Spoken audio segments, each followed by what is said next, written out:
High everyone, how are you? Welcome to my YouTube channel.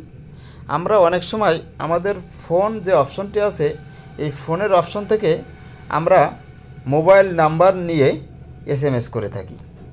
অনেক সময় দেখা যাচ্ছে আমরা যখন এসএমএস অপশনে যাই তখন নাম্বারগুলো আর শো করছে না, কারণ আমাদের ফোনে যে নাম্বারগুলো সেভ করা আছে ওই নাম্বারগুলো আর ফোন অপশনে আসে না। এই জন্য আমরা সার্চ করলেও কোনো নাম্বার খুঁজে পাই না। এই সমস্যা কিন্তু অনেকেরই হতে পারে। যদি কেউ এই সমস্যায় পড়ে থাকেন তাহলে খুব সহজে একটি সেটিংসের মাধ্যমে এই সমস্যা সলভ করা যায়। কিভাবে সলভ করা যায় আজকের ভিডিওতে সেটি আপনাদেরকে শিখিয়ে দেব। এর জন্য যে কাজটা করতে হবে, প্রথমে আপনার মোবাইলের ডিসপ্লেতে চলে আসবেন এবং যে সেটিং আইকন আছে এখানে ক্লিক করে দেবেন।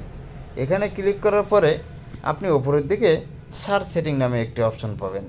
এই অপশনে ক্লিক করবেন, ম্যানেজ অ্যাপস টাইপ করবেন এবং আপনি সার্চ করবেন। উপরের দিকে ম্যানেজ অ্যাপস রেড ওয়ার্ডে শো করবে।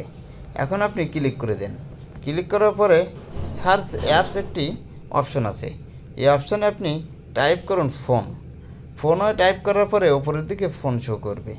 এখন আপনি এখান থেকে অ্যাপস পারমিশন যে অপশনটি আছে এই অপশনে ক্লিক করে দেন।